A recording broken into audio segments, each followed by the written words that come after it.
Transformers Rise of the Beast starts off with a bang, showcasing the mighty and terrible force that Unicron is. So many Transformers fans, like myself, have been eager to see this monstrous being on screen for a long time.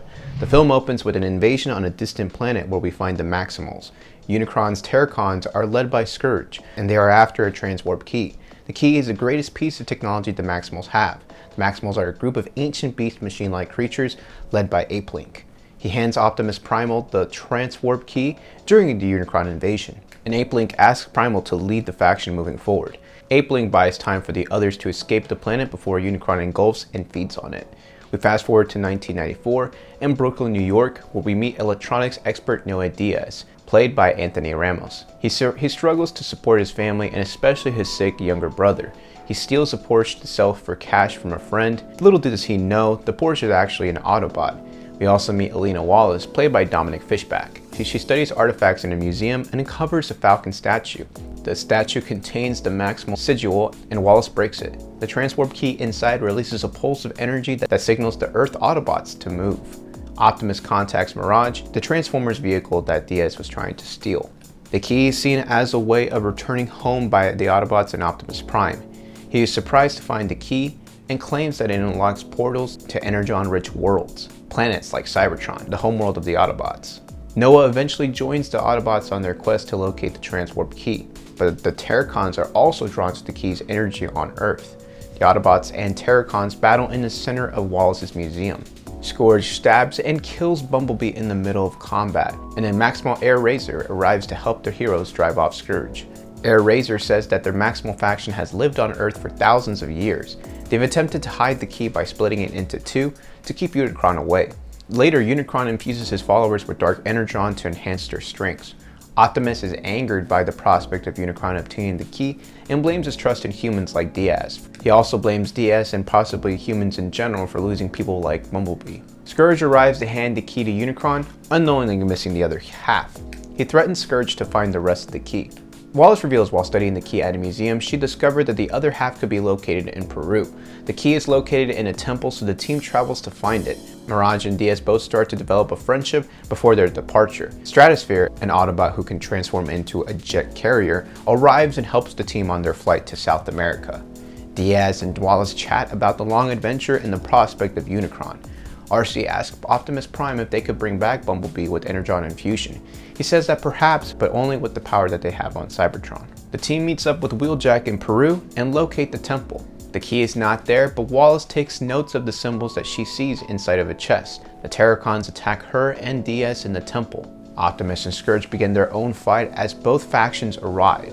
Scourge and his forces retreat, but he corrupts Air Razor with Unicron's dark energy before they flee. The humans later run into Optimus Primal, leader of the Maximals. Mirage jumps in to intervene as Maximals and Autobots have a standoff. Air Razor breaks up the fight and introduces the Autobots to her people. Primal is later told about Scourge's mission and that he obtained the first half of the key. The transwarp key was originally used by the Maximals to travel to young planets and help them develop life. Primal was asked why they stayed on Earth if they had the key. He says that an old tribe has kept the key safe for them on Earth for a millennia.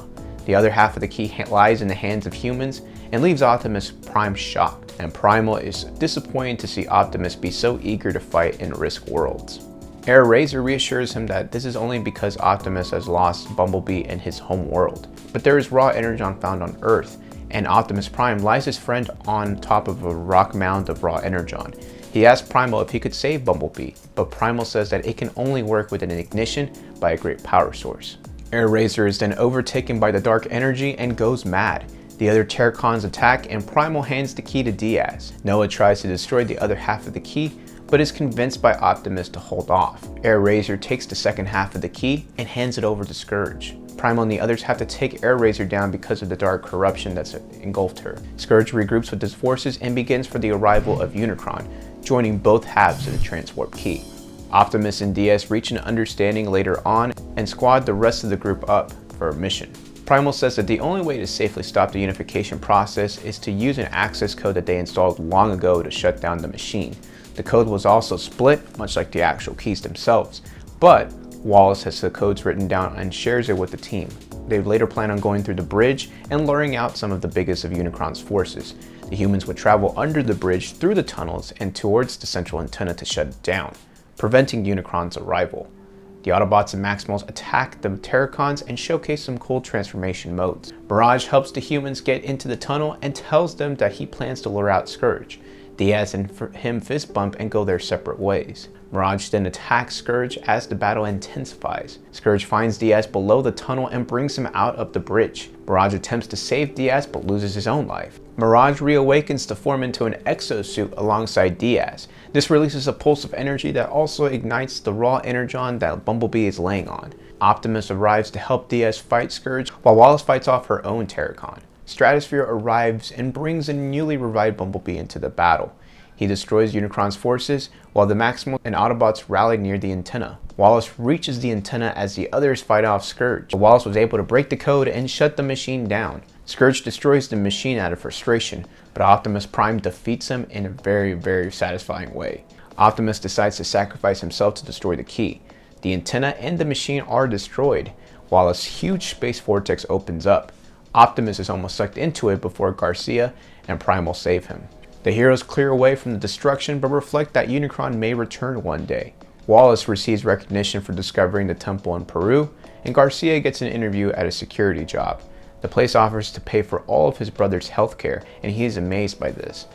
The interview turns out to be for a secret government organization, the big guys, G.I. Joe. And that's how Transformers Rise of the Beast concludes. Overall, I think the film was entertaining through a majority part of it. Some of the humor didn't land for me, but the action sequences really kept me into it and were impressive. Michael Bay has his own approach and style when it comes to action sequences in his Transformers movies.